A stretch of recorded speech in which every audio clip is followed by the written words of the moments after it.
Kim, nireto sa abogado.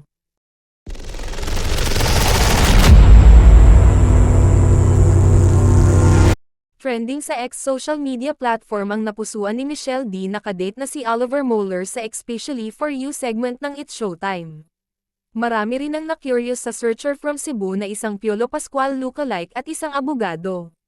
Sa una, noindang naman si Michelle sa naging mensahe sa kanya ng simpatikong attorney sa wikang Bisaya. Isinalin ito ni Kim sa Tagalog na ang ibig sabihin ay I love you. Nakita naman ni Vice ganda ang kilig ni Kim sa mensahe ng contestant kay Michelle kaya sinabihan niya itong ang bilis makamove on na ang tinutukoy ay ang romantic dalliance nito sa tambalang Kim Pao. Viral naman ang litrato ni Kim at Oliver na kumalat sa social media after the show. Iniintriga nila ang pagiging at home nila sa isa't isa sa pic considering na pareho silang Bisaya. Sipa ng mga netizen, mas bagay raw ang dalawa kumpara sa Kim Pao.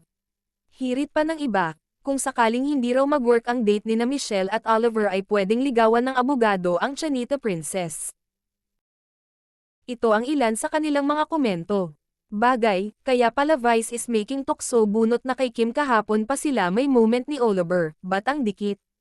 Pareho pang naka-white, true, bagay sila. Bagay sila din pogi hawig kay Piolo, at abogado pa. Yan kasi hindi taga showbiz. True attorney ipaglaban mo agad si Kim kung ayaw ni Pao. Kung hindi man mag-work si Michelle at si Oliver, pwede bang si Kim Cho na lang? Sorry, Kim Pao. I admit nakakakilig ang Kim and Paolo pero parang mas perfect kay Kim yung non-showbiz jowa for a change.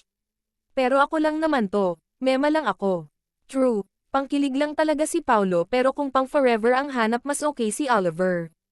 Ako na kinilig kina Kim and Oliver, why not diba? Parang match nga sila at pareho silang from Visayas. And I like someone mature and secured for Kimmy. Wag na showbiz, deserve na yung mga ganyan. Mas bagay si Kim kay Paolo, huwag mo na ipamigay sa iba si Kim.